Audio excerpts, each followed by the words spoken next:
Hello everyone, thanks for taking a minute to grow. My name is Dustin Cohn and I'm this year's horticulture intern for the SoLo counties, and today we're going to be talking about watering.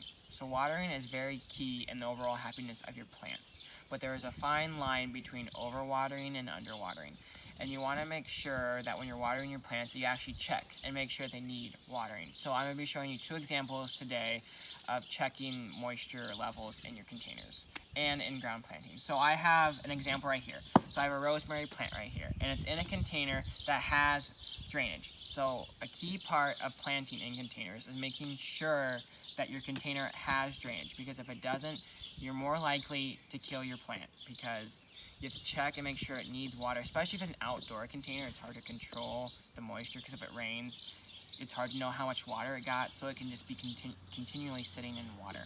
So when I go to water my plants in containers, I like to check and see if they need water. If you just look at the soil, top of the soil, it may look dry, but it may not need water because it can be wet underneath. So one way you can check the moisture in your soil, in your containers, is by actually just taking your finger and sticking it in the soil and feeling if it's wet or not. So like this one, if I stick my finger down a couple inches, it's wet still, so I could skip this one tonight when I go to watering.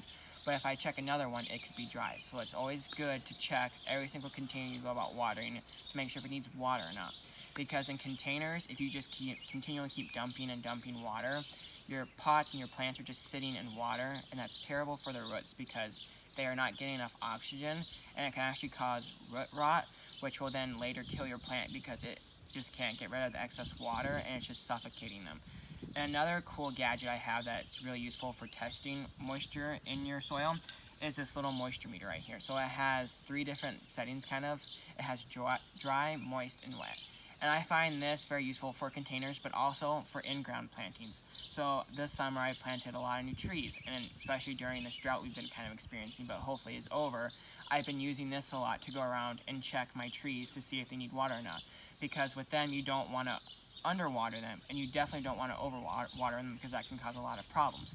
So I have this ginkgo right here as an example that I planted this summer. So when I go about checking it for water, I go around and I check a whole bunch of different spots around like the drip line of the tree. So that's like the drip line is where the canopy comes out and stops. So I'll go around and I'll check a whole bunch of different spots and not just one, because one spot could be dry and then the rest of the tree could be really wet. So you don't want to just go off, oh, it needs water, and then it's completely saturated. So that's why I go around checking the moisture level of all my plants.